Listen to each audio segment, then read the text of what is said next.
Di dalam ilmu linguistik atau kebahasaan ada cabang ilmu yang dinamakan pragmatik.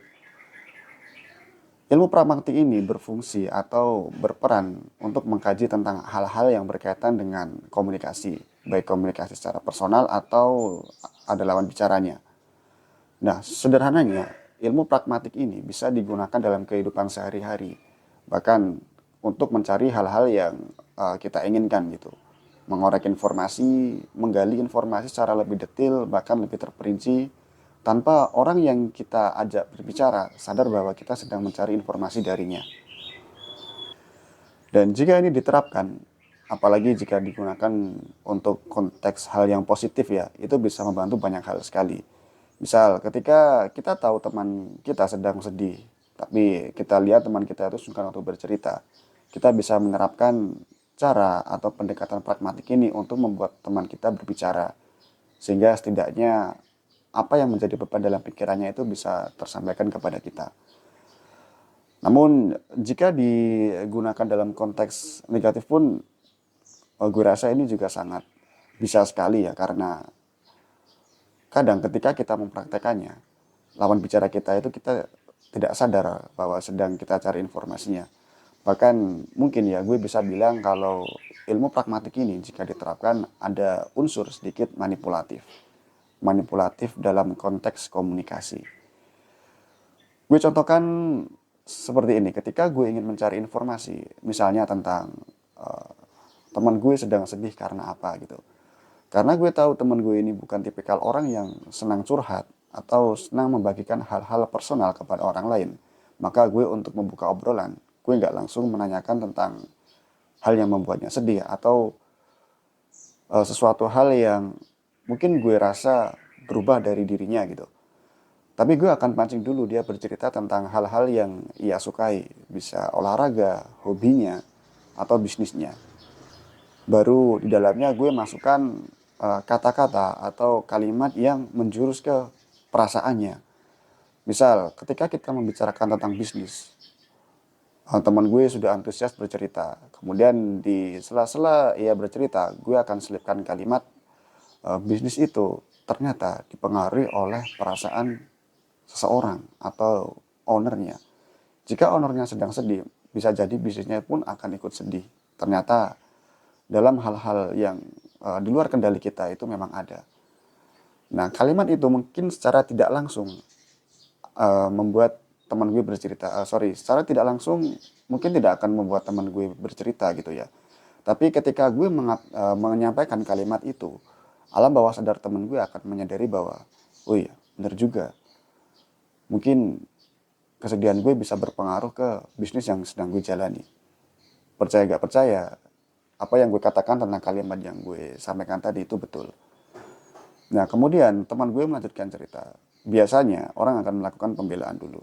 Oh, enggak juga, bisnis gue sudah terstruktur, sudah tertata, jadi nggak mungkin. Lalu biasanya gue langsung memberikan satu kalimat, dua kalimat gitu, satu atau dua kalimat untuk semakin mempertegas bahwa dia sedang sedih dan coba dicek bisnisnya.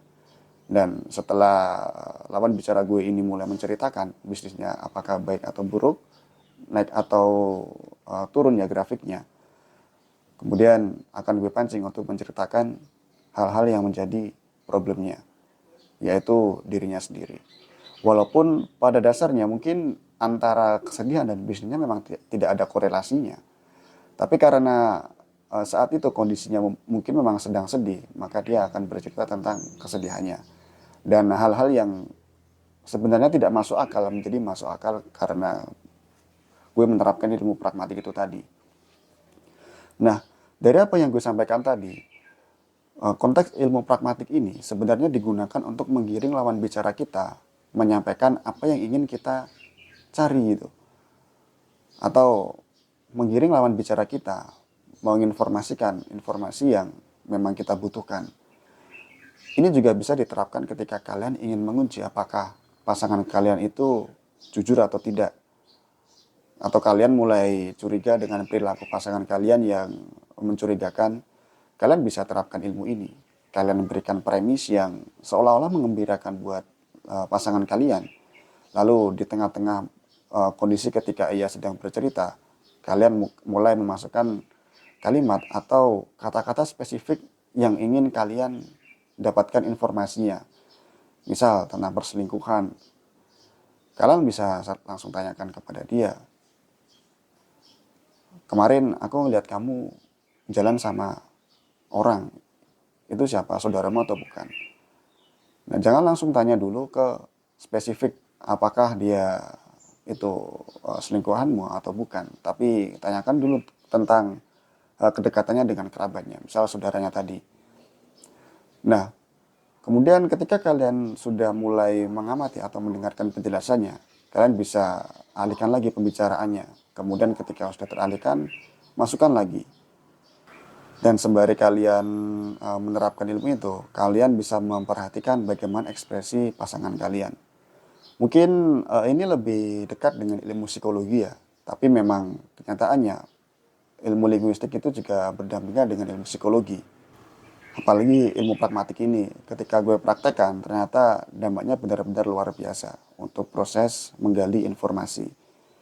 Dan ini selalu berhasil ketika gue berbicara dengan orang baru, teman lama, bahkan kepada orang yang lebih tua. Gue bisa mendapatkan informasi yang diinginkan dengan cara yang cukup mudah. Bahkan ketika gue udah dapat informasi itu, lawan bicara gue gak sadar kalau dia sedang gue gali informasinya. Tapi tetap gue sarankan ketika kalian setidaknya tertarik dengan ilmu ini, jika kalian memang sudah jago atau menguasainya, coba diterapkan dalam konteks hal-hal yang positif. Oke, mungkin segini dulu video dari gue. Gue sedang dalam proses memperbaiki cara berbicara gue ya. Jadi maaf kalau penjelasan gue masih susah dicerna atau mungkin terdengar sedikit masih belibet ya. Oke, jika kalian senang dengan video ini, silahkan kalian like, comment, dan subscribe.